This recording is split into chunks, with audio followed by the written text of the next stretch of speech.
Hello மக்களே, welcome to கண்ணம்மாஸ் kitchen. இன்றைக்கி நம்ம வீடியோவில் என்ன ரெசிபி பார்க்க போகிறோன்னா, பாசிப்பருப்பை வச்சு ஒரு சூப்பரான குழம்பு ரெசிபி தான். வாங்க எப்படி பண்ணலான்னு பார்க்கலாம். ரொம்ப ரொம்ப டேஸ்டியான எல்லா காய்கறிகளையும் போட்டு ஒரு சூப்பரான பருப்பு குழம்பு பாசிப்பருப்பை வச்சு எப்படி பண்ணலான்னு பார்க்கலாம் வாங்க.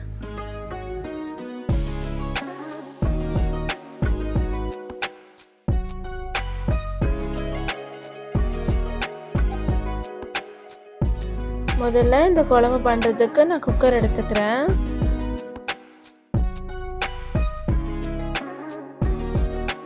ஆயில் நல்லா ஹீட் ஆன பிறகு கடுகு சேர்த்துக்கலாம். கடுகு நல்லா பொரிஞ்சு வந்த பிறகு சின்ன சீரகம் சேர்த்துக்கலாம்.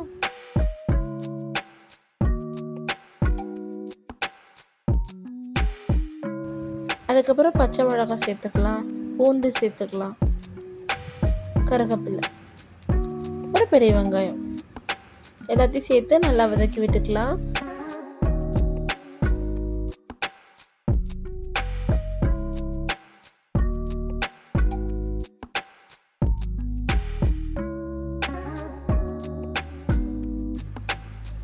நான் எல்லா காய்கறிகளும் சேர்த்துக்கிறேன். கேரட்டு, பீன்ஸு, அவரைக்காய், கத்திரிக்காய், உருளைக்கிழங்கு, உங்ககிட்ட என்னென்ன காய்கறி இருக்கோ அதெல்லாம் நீங்கள் சேர்த்துக்கலாம்.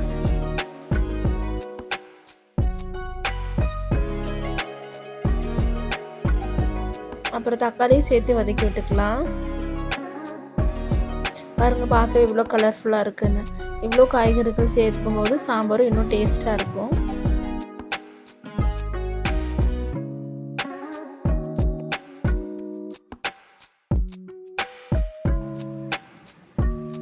அதுக்கப்புறம் தேவையான அளவுக்கு உப்பு சேர்த்துக்கலாம். அப்புறம் மிளகாய் தூள்,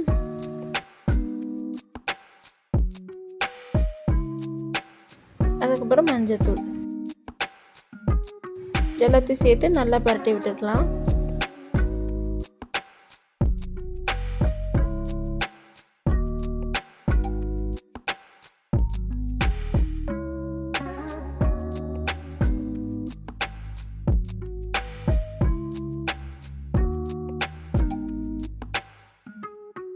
குக்கரில் அடி பிடிக்காமல் பார்த்துக்கோங்க. ஓரளவுக்கு மீடியம் ஃப்ளேமில் வச்சு எல்லாத்தையும் பரட்டி விட்டுக்கோங்க. எல்லா காய்கறிலையும் மசாலா சேர்கிற மாதிரி.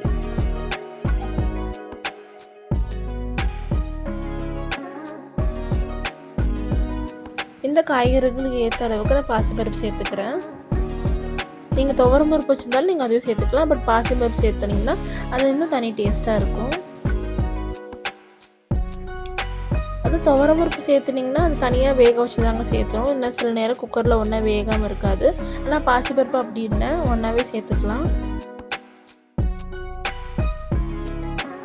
ஒரு 3 விசிலுக்கு அப்புறம் எடுத்து பார்த்தா பாருங்கள் எவ்வளோ சூப்பராக வந்திருக்குன்னு.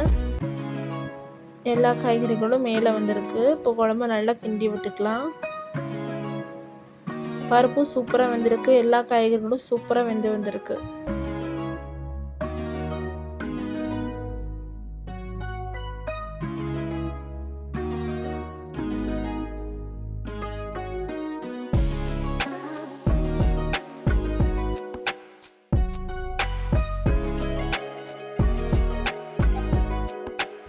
இட்லி, சாம்பார், சப்பாத்தி, சாதம்னு எது கூட வச்சு சாப்பிட்டாலும் அவ்வளோ டேஸ்டான ஒரு சூப்பரான பருப்பு குழம்பு ரெடி ஆயிடுச்சுங்க.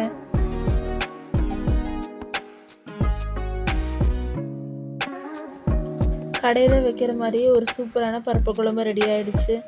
இது கூட இட்லி கூட வச்சு சாப்பிட்டோம்னா அவ்வளோ டேஸ்ட்டாக இருக்குங்க. இட்லி, தோசை எது கூட வச்சு சாப்பிட்டாலும் அவ்வளோ சூப்பராக இருக்கும்.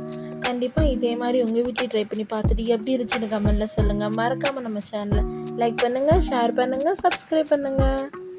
பாய், நெக்ஸ்ட் வீடியோவில் பார்க்கலாம்.